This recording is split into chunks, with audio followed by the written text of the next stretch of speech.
Isang pinagpalang araw sa bawat isa. Ako nga pala si John Claire Torregosa mula sa BSDFL 21 at ang maghahatid sa inyo ng isang tula. Ang tulang ito ay pinamantang Lupang Hinirang, Bayang Inagaw.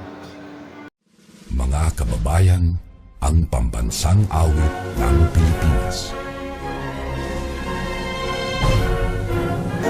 Lupang hinirang, bayang inagaw, perlas ng pag-ibig. Alam ng puso sa dibdib ay nakuumapaw. Lupang hinirang, tuyan ka ng mga mapang-alipin, mga manlupig ay malayang nagnanakaw.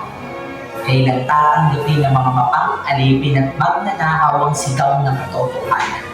Sigaw ng mamamayan, kalayaan at karapatan. Marami na tayong pinagdaan na paghihirap para ang puso. Nakatatak sa isipan ng masalimuot na nakaraan, dala ng maling pamamahala at maling desisyon. Hindi matapos-tapos. Alipin pa rin sa sariling bayan, lupang hinirang. Simoy ay paghihirap, bayang inagaw. Sa langit kong bughaw, tagumpay na mga mapang-alipin ang nagtinitig. Kailan kaya matatamasa ang kalayaan? Kailan kaya maririnig ang sigaw ng mamamayan? Kailan kaya?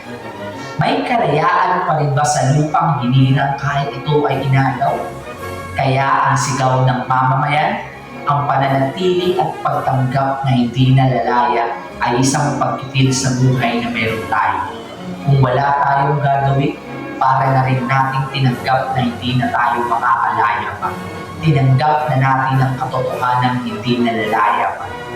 Huwag nawa tayong mamatay sa bayan na puno ng mga mapang-alipin at magnanakaw, lupang hinirang, puno ng paghihirap, tayang inagaw, ang mamatay ng dahil sa iyo. Kaya ang susunod na tula ay tula ng malaya.